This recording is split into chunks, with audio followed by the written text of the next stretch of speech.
Good morning, everyone, and welcome to another episode in our continuing series on the American Rescue Plan. And today, in just a moment, I'll be joined by my colleague, Elise Murphy, CFP.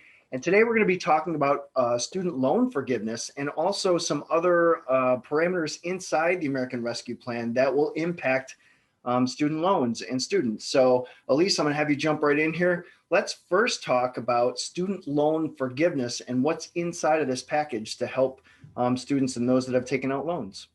Thanks, Mike, for having me today. There's a lot in the American Rescue Plan that helps student loan borrowers. Probably one of the biggest things you need to understand first is there was always loan forgiveness if you were on certain income-based repayment plans after 20 or 25 years.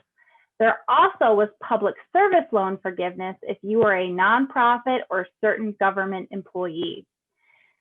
However, if you were on the income-based repayment plans under the 20 or 25-year schedule, after you made all of those payments, you would get a big tax bill because the IRS would say, this loan forgiveness is taxable to you.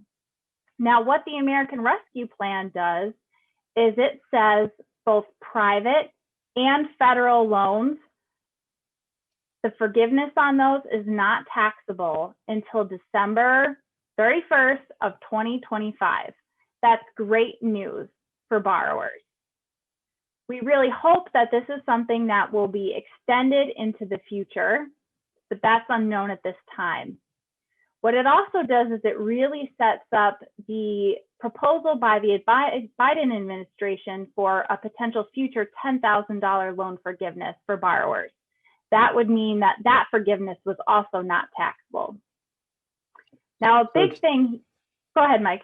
So it's interesting then so it looks like what they're doing is they're setting the table for potential loan forgiveness in the future and saying, okay, in this bill, what we're going to do is we're going to set it all up so that if we do offer forgiveness, it will be tax-free forgiveness. Absolutely, Mike. And another big question a lot of viewers might ask is, well, if you're saying there's 20 to 25 years that you have to make payments before your loan's forgiven, then who actually benefits from this in the next couple years until 2025? Well, the answer to that is in 1993, student borrowers were allowed to do the income contingent-based repayment plans, and those borrowers are likely the ones to see the initial benefit until 2025 because they started their loans back far enough, in addition to anyone that might be set up through this nice forgiveness and have these loans not be taxable through any Biden proposals. Okay, so that's great. So there are other components of this plan that I want to make sure that you get some time to speak to.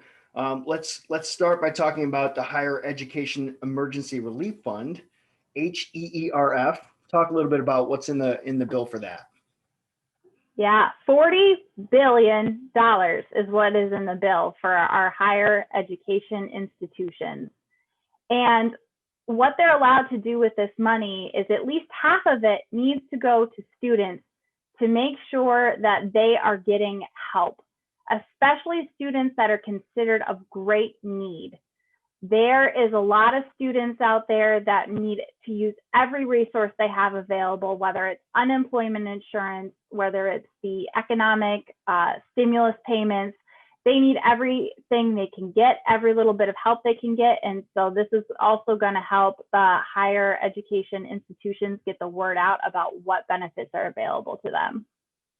Okay, and I see here from my notes that there's some help in this bill that will help students complete their financial aid forms. Tell me a little bit about that. Yes, there is. They noticed during the pandemic, a lot of students that were already on the fringes, low income, at-risk students, there was a significant drop in those types of students filling out the FAFSA so they can get the funding they need to go to college. And so we're going to try to remedy that by specifically setting aside money for the FAFSA to get education and awareness out there and aid to help students apply. Okay. And then the last thing I want to make sure we touch on here is this 90-10 rule when it comes to for-profit institutions. Talk a little bit about that and what's in the bill for that. For-profit institutions has had heavy scrutiny in the past for being institutions that charge a lot in student loans, but then don't really provide a quality education for students, especially when it comes to our military members. There is a rule that 10% of the revenue from a school needs to come from funds other than student loans. And military GI Bill aid was not included in that before, and it will be included in that 90-10 rule now.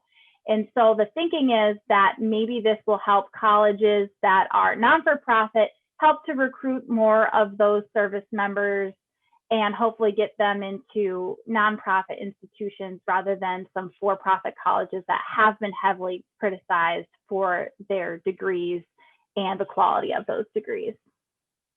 Okay, great. So a lot to consider here in the bill when it comes to students and student loan forgiveness and the programs that are available to students.